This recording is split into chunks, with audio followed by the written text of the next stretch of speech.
नमस्कार, आप देख रहे हैं YBN बिहार झारखंड और मैं हूं आकाश तिवारी। क्या बांका के सांसद गिरधारी यादव की कुर्सी वाकई खतरे में है या फिर जेडीयू का एक्शन प्लान सिर्फ एक सियासी गुब्बारा साबित होने वाला है? आखिर वो कौन सा कानूनी कवच है जो गिरधारी यादव की सांसदी के लिए संजीवनी बन गया है?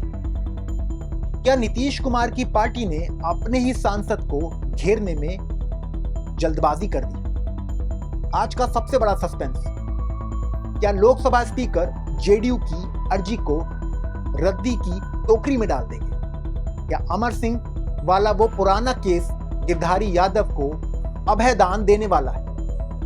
आज की इस स्पेशल रिपोर्ट में हम संविधान की 10वीं अनुसूची और दल बदल कानून के उन पेचों को खोलेंगे जो बताते हैं कि गिरधारी यादव की सांसदी पर फिलहाल खतरा टलता दिख रहा है। वीडियो को अंत तक जरूर बने रहें क्योंकि आज कानून की बात होगी और सियासत की काट। जेडीयू ने गिरधारी यादव की सदस्यता रद्द करने के लिए लोकसभा स्पीकर को नोटिस तो दे दिया है, लेकिन संविधान के जानकार कुछ और ही कह रहे हैं। असल में लोकसभा की सदस्यता रद्द करना किसी पार्टी के हाथ में नहीं होता। संविधान की 10वीं अनुसूची, जिसे हम दल बदल विरोधी कानून कहते हैं, वो बहुत स्पष्ट है।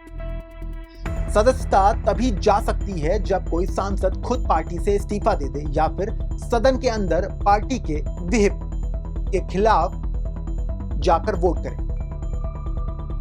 गिरधारी यादव ने अभी तक कुछ ऐसा नहीं किया। उन्होंने ना तो जेडीयू छोड़ी है और ना ही सदन में पार्टी के खिलाफ वोटिंग की। ऐसे में जेडीयू का नोटिस सिर्फ एक राजनीतिक दबाव का जरिया बनकर रह सकता है। कानूनी रूप से इसमें दम कम नजर आ रहा है।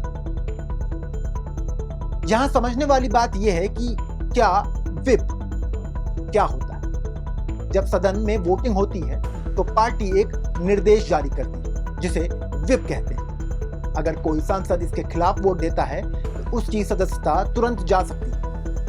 लेकिन गिरधारी यादव के मामले में पेच यह है कि उन्होंने सदन के अंदर अब तक जेडीयू के किसी आदेश का उल्लंघन नहीं किया।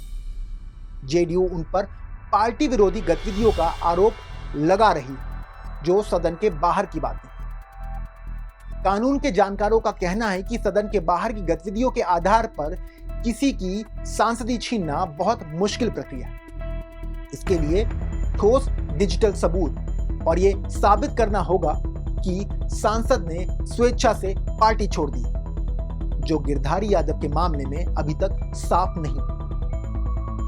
अब बात करते हैं उस कानूनी ढाल की जो गिरधारी यादव को बचा सकती है। सुप्रीम कोर्ट के दो ऐतिहासिक फैसले, जी विश्वनाथ केस और अमर सिंह केस, यहां बहुत अहम। इन मामलों में अदालत ने साफ कहा था कि कोई पार्टी अपने सांसद को निष्कासित करा सकती है तो वो सांसद सदन का सदस्य बना रहता है। जब तक वो सांसद आधिकारिक तौर पर किसी दूसरी पार्टी की सदस्यता नहीं लेता, तब तक उसे सदन में अनअटैच्ड सदस्य माना जाता है। यानी जेडीयू उन्हें पार्टी से बाहर तो निकाल सकती है, लेकिन उनकी सांसदी नहीं छीन सकती। गिरधारी यादव के लिए सुप्रीम कोर्ट के ये पुराने फैसले किसी वरदान से कम नहीं।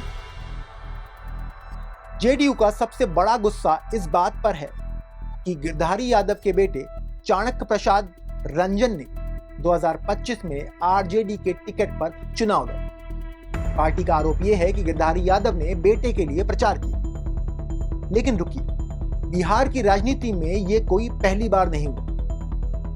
अब बात करते हैं उस पक्षपात की जिसका जिक्र राजनीतिक गलियारों में हो रहा। 2024 के लोकसभा चुनाव में हमने देखा कि जेडीयू के ही कद्दावर नेता महेश्वर हजारी के बेटे सनी हजारी कांग्रेस के टिकट पर चुनाव लड़े। वहीं अशोक चौधरी की बेटी शांभवी चौधरी चिराग पासवान की पार्टी एलजेपीआर से चुनाव लड़ी और जीत भी गई। तब पार्टी ने चुप्पी साध दी थी। तो फिर गिरधारी यादव के बेटे चाणक्य प्रकाश रंजन के आरजेडी से चुनाव लड़ने पर इतना हंगामा क्यों? क्या जेडीयू में नियम चेहरा देखकर तय हुए? गिरधारी यादव के समर्थक इसी पॉइंट को अपना सबसे बड़ा हथियार बना रहे। जब दूसरों के लिए बेटे बेटी का प्रेम जायज था, तो गिरधारी यादव के लिए यह जुर्म कैसे हो? 2024 के चुनाव याद कीजिए। महेश्वरी हजारी और अशोक चौधरी के परिजनों ने भी दूसरी पार्टियों से चुनाव लड़ा था, लेकिन उन पर कोई गाज नहीं गिरी। तो फिर गिरधारी यादव के लिए अलग नियम क्यों? कानून की नजर में परिवार के किसी सदस्य का दूसरी पार्टी से लड़ना सांसद की सदस्यता रद्द करने का आधार नहीं बन सकता। ये नैतिकता का मुद्दा हो सकता है, अनुशासन का मुद्दा हो सकता है, लेकिन कानूनी जुर्म नहीं। अब गेंद लोकसभा स्पीकर के पाले में है। स्पीकर नियमों से बंधे होते हैं और वे सुप्रीम कोर्ट के प्रेसिडेंट यानी पुराने फैसलों को नजरअंदाज नहीं कर सकते। जेडीयू ने जो सबूत सौंपे हैं वो शायद पार्टी के भीतर अनुशासन की कार्रवाई के लिए तो ठीक है, लेकिन एक निर्वाचित सांसद को बर्खास्त करने के लिए काफी नहीं। राजनीतिक पंडितों का मानना है कि जेडीयू ने यह नोटिस सिर्फ इसलिए दिया है ताकि पार्टी के दूसरे नेताओं को एक कड़ा संदेश दिया जा सके कि नीतीश राज में भीतरघात बर्दाश्त नहीं हुआ। लेकिन हकीकत यही है कि गिरधारी यादव की सांसदी फिलहाल सुरक्षित दिखाई दे रही। इतिहास गवाह है कि लोकसभा स्पीकर के पास जब भी दल बदल से जुड़े मामले आते हैं तो उन पर फैसला आने में महीनों और कभी कभी साल लग जाते हैं। स्पीकर पहले सांसद को जवाब देने का मौका देते हैं, फिर साक्ष्य की जांच होती है। चूंकि 2026 चल रहा है और कार्यकाल अभी काफी बचा है, तो मुमकिन है ये मामला ठंडे बस्ते में डाल दिया जाए।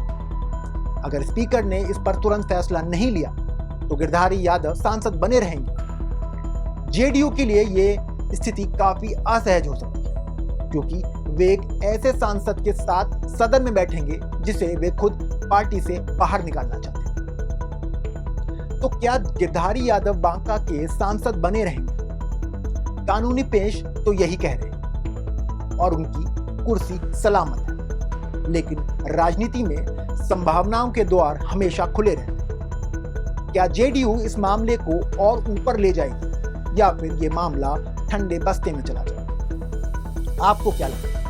क्या परिवार के लिए प्रचार करना किसी सांसद की कुर्सी की छीनने का सही आधार है? अपनी राय कमेंट बॉक्स में जरूर लिखें। बिहार की हर छोटी बड़ी सियासी हलचल के लिए देखते रहिए YBN बिहार झारखंड। मिलते हैं अगले वीडियो में, तब तक के लिए जय हिंद, जय भारत।